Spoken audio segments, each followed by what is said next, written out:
It's Breakfast Central on a very good Tuesday morning, and we are ready to roll with the first salvo. And that's got to do with the front pages of the papers, and we're starting off right away with the very first front page this morning. Let's take a look at what we have. We do have the Citizen, and the Citizen would be our first paper this morning. All right, we are taking you to Tanzania this morning. Now you can see the picture of the president of Tanzania and the president of France. What Samia's France trip got, that's what they're saying here. You can also look at the writer that talks about Tanzania and France signing the 6 agreement.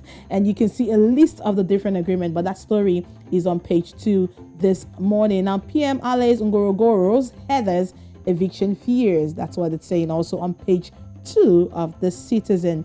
Tulia speaks out on controversy surrounding 19 special seat MPs. You can get a lot of that story from page 4 of the Citizen as well. Now on the upper right hand here, you can see NMB in 200 billion shilling loan agreement with petty traders. That's on page 10. I think that's a good opportunity for business owners. And on page 4, NATO is coming out and she's talking finance, opening doors in finance to women. All that and more from the Citizen this morning. All right, away from the Citizen, let's go straight to another one. It's Daily Trust, as you can see right there.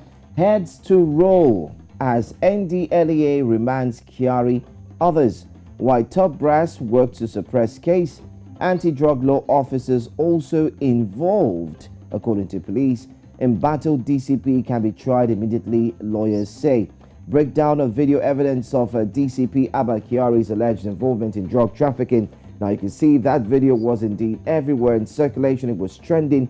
It broke it down. How he left his car, sat down, of course, got into business, and it had to do with drug dealing. Quite sad. It covers the entire front page of the Daily Trust, and you find every detail you need to know. I like the fact that they numbered it. You find 1, 2, 3, 4, 5, 6, and of course you find the details there as well. Joe, what if he could come out and claim he was working on the cover? That could be a new twist, Joe. Well, he could be working on the cover. I'm very sure. Possibly. I'm very sure the NDLEA and the police do understand what an undercover operation looks like and what it doesn't look like. No. Don't forget there were phone calls. There were, you know what?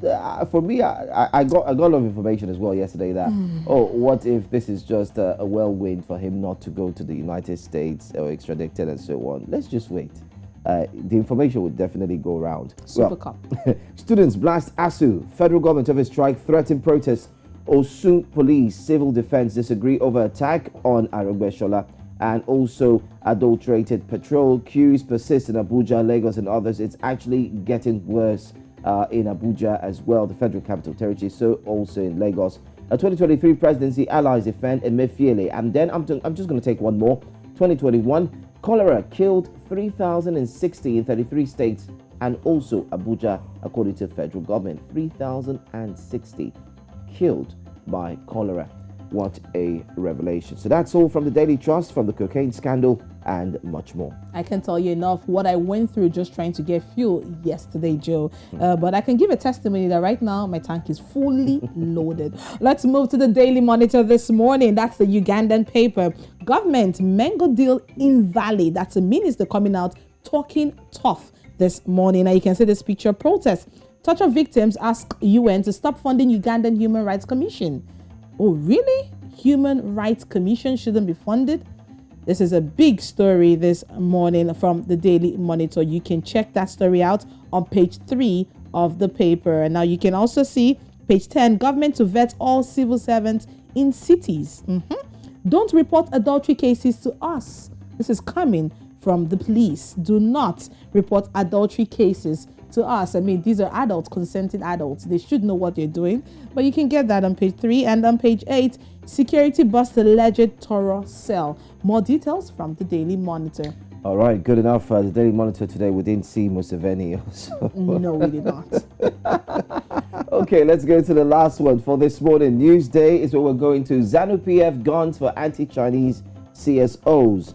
That's the story. ZANU-PF guns for anti-Chinese CSOs. The ruling ZANU-PF party has actually declared war against a civic society organization for highlighting human rights abuses allegedly being perpetrated by Chinese investors in the country. You want to read all about that and get all the details, especially this one.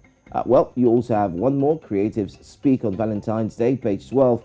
And who's that young creative there? Well, read in and learn some more. That's all. That's all you have on Newsday. Pretty short and pretty straight to the point. But that's all we have for the papers at this point. Let's move on straight to what we have, and that will be our top stories here on Breakfast Central.